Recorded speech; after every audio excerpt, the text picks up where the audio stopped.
Sir Enrico, meron kang importanteng kailangang malaman tungkol kay Angel. Sally Dinara, ano bang nangyari sa'yo? Ilang araw ka na namin hinahanap.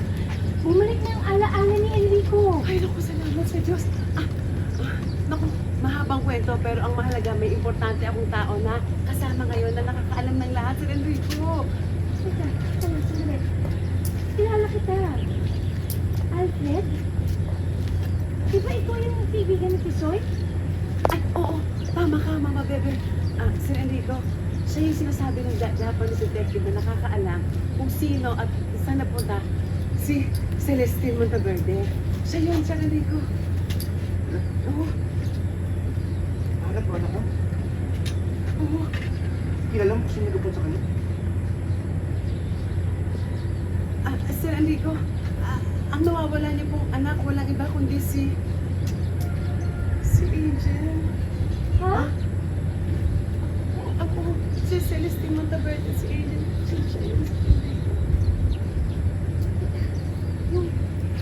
Sandali.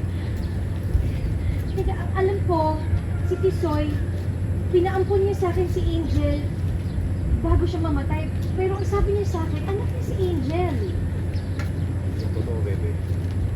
Gawa-gawa lang namin yung Mitsoy. Ang totoo, dati kami miyembro ng isang sindikato at napag-utusan namin kidnapin si Celestine Monteverde. Pero kinaya ng konsensya si Mitsoy at umalis kami ng sindikato. Nalagaan niya ang bata at pinangalanan niyang Angel. Hanggang sa pinagkakatiwala niya sa'yo si Angel. Sir Enrico, hihingi po ako ng tawad sa lahat ng nangyari. Kung ano man po ang maging desisyon niyo, handa po akong panatukan sa lahat ng pagkakamaling nagawa ko. Anak ko, minahal natin ang ating sarili nating dugo. Si Enrico? Oo, Mama Bebe, si Angel at si Celestine Monteverde, isa lang siya yung nawawalang anak ko, Sir Enrico. Sabi, hinahanap ko anak. Matagal lang pala nang sa tahanan namin.